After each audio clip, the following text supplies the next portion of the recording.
It's the lively art of conversation, and we're glad you're alongside our weekly discussion, Moral Side of the News. Thanks for joining us. I'm John Blim with the WHAS Crusade for Children. Joining me, as always, our distinguished panel, Rabbi Gaylia Rooks, the Temple, Reverend Jason Crosby, Crescent Hill Baptist Church, Reverend Dr. Kilen Gray, Louisville Presbyterian Theological Seminary, and Father Bill Hammer, St. Margaret Mary Catholic Church. While more than 575,000 people have been vaccinated in Kentucky, the U.S. topped a milestone this week, 500,000 deaths from COVID-19. Before a moment of silence at the White House with 500 candles glowing, President Joe Biden said, "That's more Americans who have died in 1 year in this pandemic than in World War I, World War II, and the Vietnam War combined, and more lives lost to this virus than any other nation on earth." So now turning to our panel on Moral Side of the News panel, sobering statistics, more vaccine opportunities are coming. But did you think the death toll would reach this milestone? Your reaction? Well, I think that the U.S., what's most telling about our numbers, if you look at our percentage of deaths per capita, we outrank any other nation in the world, third world countries. I mean, in my mind, there's just no way to understand this other than a failure of leadership. The former president telling people that they don't need to wear masks, and I'm not going to wear a mask. Oh, if you want to, you can, but making fun of it, and the crazy, bleach and sunlight and anti-science. I can't get out of my head that the meme, it became a meme of Fauci, with his head in his hands at some press conference when the president said something just beyond belief. And I, a lot of super spreader events, but it wasn't, people look to the top for leadership. But I think that Americans as citizens also bear a lot of the responsibility. I mean, we knew that after Thanksgiving, after Halloween, after Thanksgiving, after Christmas and New Year's, there was going to be a spike. And people just seem to think like, oh, well, so there'll be a spike. And the numbers are coming down now, but we are, now that they've come down some, back where we were back then when they were spiking after holidays and things. I mean, it's just every single one of those numbers, 500,000, it's too big a number to really put your head around. I mean, I wonder how long it would take someone, if they had a list of every person who died of COVID, if they read their name one after another, after another, after another, after another, how long would it take just to say their names? And each one of these is a mother or father or son or daughter, sister or brother. I mean, these are American citizens in what people like to call the greatest country on earth. It's devastating, just devastating. I think it's a tragedy. Excuse me, it's a tragedy of leadership, a tragedy of leadership. Just a month ago, we were dealing with another spike, but just with strong, coordinated, nationwide, national approach, we're seeing the numbers that we're seeing right now. Vaccinations are hitting in a lightning speed. It just reveals what just could have been just a year ago when the warnings, if the warnings would have been heeded, if life itself had not been so politicized and polarized into politics. We've traded moral grounding for political expediency. And 500,000 lives later, as a result, it is a sad commentary. And my heart just goes out to all of those who have been impacted by that. We just lost a family member of ours just last night, who the entire family has COVID, and one of the family members perished yesterday in the hospital. It has touched every. There's not too many people in this country. When you think about 500,000 people who have died, that's at least 1 to 2 million people who have been connected with those who have perished. And so it has impacted this nation like nothing else. And I'm grateful for the coordinated response now. But my heart and my soul just says that this is just so unnecessary. And it pains me to know that we're here at 500,000 people, which could have been avoided very easily, very easily. This is not difficult. But when you wipe out science in the name of whatever, this is where we are. I do think also, it's just using different language, but it's commenting and affirming what's already been said, that it's also comes down to role modeling as well, and that we tried, like I'm sure in our individual congregations, we posted signs: if you're going to come worship, you need to be wearing a mask. It's not a choice, because if you don't feel like you need it, but the other people do. And I've had a situation that did come up where someone, for health reasons, and genuine health reasons, was restricted by that, but to wearing a mask, restricted by that. But a lot of people then had to leave the service. And so it is important to realize that sometimes we have to do this not just only for ourselves, and we need to do it just for ourselves. We need to do it for other people. And if we are in this all together, and it is about modeling, role modeling it, and it is important, for grandparents to model for the grandkids, but also for grandkids to model for the grandparents. That it is important for us as leaders in all aspects of this to set the kind of example that needs to make this a high priority. And all of us have lost somebody, if not directly in our family, and again, my heart certainly does go out to you, Kilen, and your family. But while my immediate family has not, I've had too many funerals, and I've had too many calls to the hospital, and too many situations where it should not have happened. So again, going forward, I'm grateful for the role modeling that we are getting now at all kinds of levels, but still, there's no way cutting back, and we have to still keep modeling it for others as well as for ourselves.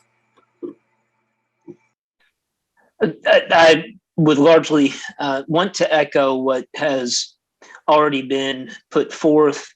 It was a completely avoidable tragedy. My hope is that we will collectively, as a nation in particular, learn lessons that will benefit us in the future. One is that religion and science are not incompatible, that these two fields can function together. Too often, people in religious leadership downplay or completely denigrate science, and oftentimes it goes in the other direction as well. Societally, I think we will all greatly benefit from taking lessons learned from various arenas and fields of study and bringing them together. It can save lives. A second lesson I hope that we will learn coming out of this is a clear understanding of how freedom functions in the United States. Oftentimes, people have stated their opposition or refused to take simple steps like wearing a mask based upon some perverse understanding of freedom. Too often in the United States, I'm afraid that freedom means freedom from responsibility to care for our neighbor. And coming from a Christian perspective, while freedom is an important component, in my opinion, as to what it means to be in relationship with that's an individual relational dynamic that requires individual human choice, that has to always be balanced with responsibilities that we have to others around us. And so I would hope that moving forward, whether it comes to freedom of speech, freedom of religious expression, freedom to wear a mask or not, that when we are making such calculations, we're also taking into consideration our responsibilities and obligations to those around us. Again, that's another arena that will save lives. a last point is I think that one important role that religious leaders will have before us in the days to come is helping the country cope with the collective trauma that we have all endured. There is a grief that is lingering around us, within us, and among us that will need to be tended to. And so I hope that we collectively, whether we're religious or not, religious leaders, lay people, we will take time in the days ahead to grieve, to mourn, to lament, and to allow that sadness to be present, because that'll be an important component to healing moving forward. I'd like to pick up on and maybe I got to reinforce one of the points that Jason just made about I believe the compatibility between faith, religion, and science. Certainly God has the capacity to intervene anytime God wishes. I'm not going to limit God's capacity. But the fact is, my experience has been that God usually works through intermediaries, that God gave us wisdom, a sound mind, to discover and to learn and to grow and to learn from our past mistakes. And God does work through doctors and hospital staff. Those are all intermediaries of God's healing ministry. And that, again, scientists and what they discover, faith and reason are never in conflict because they both have their origins in God. If there is a apparent conflict, it just needs to be further studied to figure out how that goes. And there has been a time in our history when there was, perceived that faith was, or something like in scripture, going back again to people like Galileo, when there was clearly a mistake, but we learned from that. And the same is very present right now.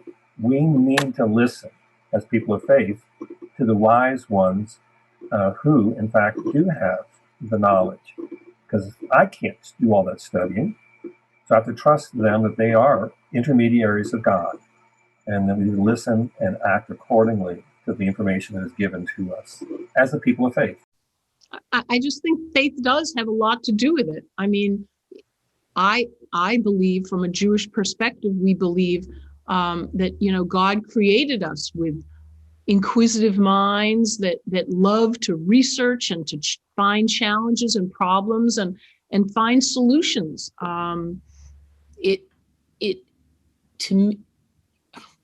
In Jewish law, the saving of a life is the highest priority. It goes above everything. And, like very traditional Orthodox Jews don't drive on the Sabbath, don't use electricity, wouldn't use the phone.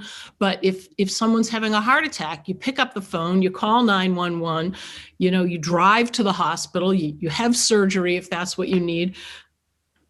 All those other laws are suspended because it says, I love this, I think I said this on the show a number of months ago, but it says in the Talmud that one who saves a single life, it is credited to them as if they have saved an entire world.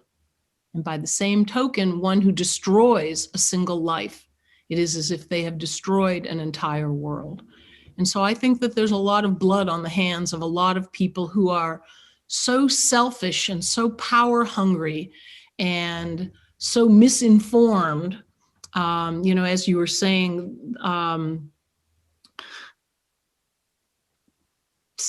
freedom, what it means to be free, does not give you the freedom to take out a gun and shoot and kill someone else.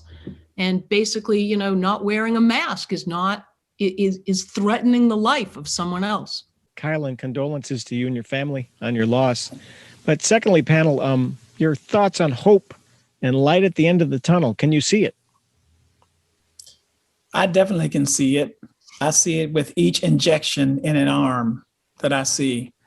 I see it with the continued work of the first responders, hospital workers, essential workers that continue to work in, as we've spoken before, about the diligent work that these individuals place. That's hope to me. I see it in neighbors helping neighbors. I see it in in spite of what's happening in Washington and other political centers, on the day-to-day Main Street every day, with congregations trying to make the switch because of COVID to continue to serve parishioners and church members, with pastors who are just trying to work this thing out to make sure that they continue to not to just have a job, but to continue to minister to the people that they have charge over. So many different places, people, helping people, serving people, calling people when you can't connect with people because of COVID. The indomitable human spirit continues to be pervasive even in times like this. And so, yes, that's always where I find my hope. I find my hope in God when I see God in other human beings. Very good. I'm going to move on to our second topic here on Moral Side of the News.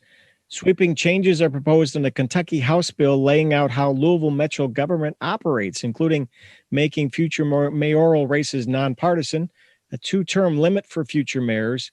Metro Council approves all city settlements exceeding $1 million. Opponents say proposed changes like this should be a referendum for the people of Jefferson County, who previously voted to approve the city-county merger. Turning to our panel on Moral Side of the News, what do you make of these proposed changes? Well, I definitely think it should go to the good people of Jefferson County. We're the ones who voted to have Metro Louisville, and I think that we're the ones who should vote to change any of the rules. Some of them, well, to be honest, some of them I was surprised weren't already in place. Some of them I really just don't understand. Some of them are such pure partisan politics, and I've always been frustrated with, merging different issues together. I'm afraid the whole thing is going to go down because there are some just like about the mayor's race and the partisanship there. I can understand people who will vote down the entire package because it is a package that contains so many different things, just because of that item. I think that should be stripped out and be a separate issue. Well, this is yet another illustration, an example of the way in which the pursuit of racial justice is so easily sidestepped by the cogs of politics.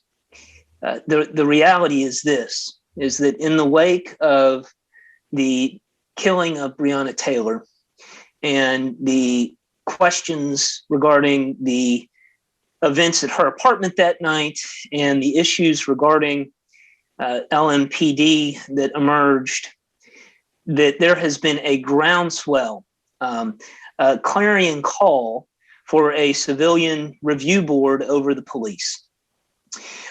This has been something that people have been trying to enact since before the merger in the late 90s. While there has been a panel that has overseen police activity, that panel has not had subpoena power. And in order for subpoena power to be granted to a police review board, that has to come through the state legislature. And so since the summer, a number of individuals in town, principally Black pastors, the Interfaith Ministerial Council, which is currently chaired by David Snarden, a pastor at Joshua Tabernacle Baptist in the West End, has been pushing for subpoena power since the summer. And essentially what the state legislature is saying here is that if you want that subpoena power, well, you have to then give up other avenues that empower and enable principally oppressed and the voices of colored individuals in Louisville, to strip them of power in other ways. So it's terribly frustrating, and especially in the wake of everything that we've dealt with as a community in trying to pursue racial justice. in an attempt to give this subpoena power to this body at this point in time, to lump it together with all these other political partisan bells and whistles, is just another illustration of the ways in which barricades and obstacles to racial justice continue to be constructed, even when people are trying to make reform. Well, not everyone's trying to make reform in this. So I think that's, if we have to give up this, then, you have to give up the other. So it's one step forward, two steps back, or maybe two steps forward, one step back, but it's inexcusable. Yeah, along the same line, it is another, not that we need more, but is another entirely major example of the dysfunction of the way our government system actually works and doesn't work. Like in places like Frankfurt. Again, why not allow each of these islands to be a standalone? People can vote on it in that way or other. It's so often, we've talked about this in other contexts, other bills in the past and before our government, they always want to slip in like the term we use is poison pills. You're trying to do something good, okay, but you're going to be a consequence of it. I think one of the counter arguments is that most of the mayoral races are nonpartisan. Well, that may or may not be true. It's irrelevant as far as it applies to Jefferson County.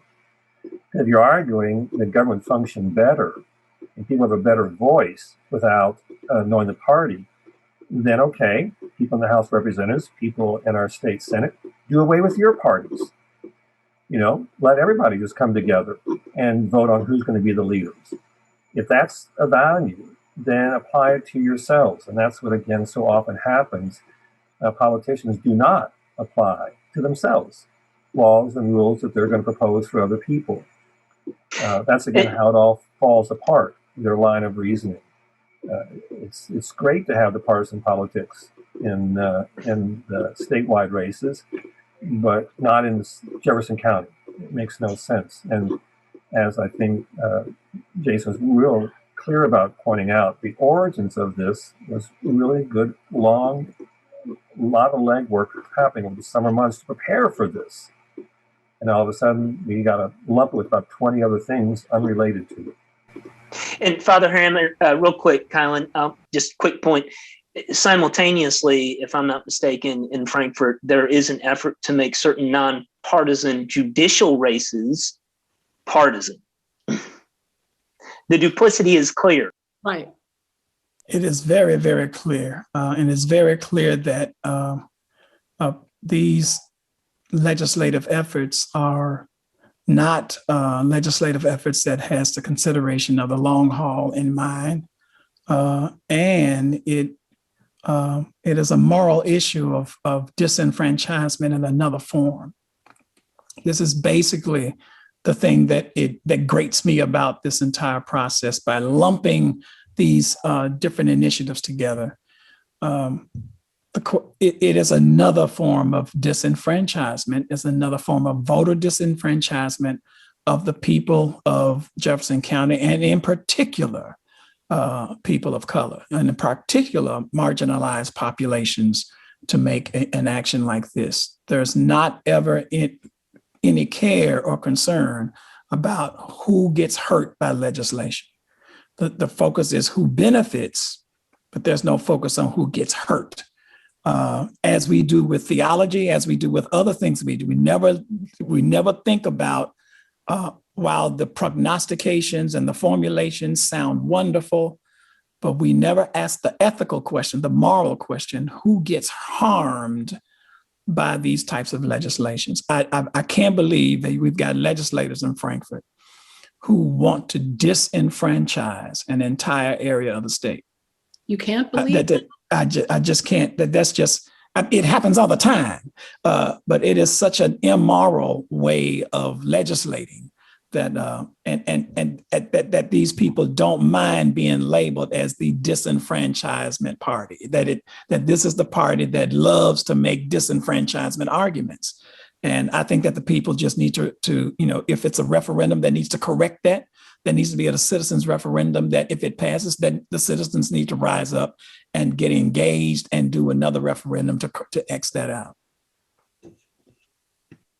Do we think it has a chance of passing, or is this just a statement being made and it'll go by the wayside?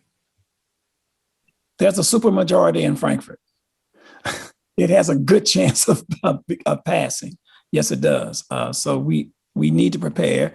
Those of us who are, and I'm an opponent of the proposal, we need to be prepared to engage and rather to do and continue to fight until that is defeated.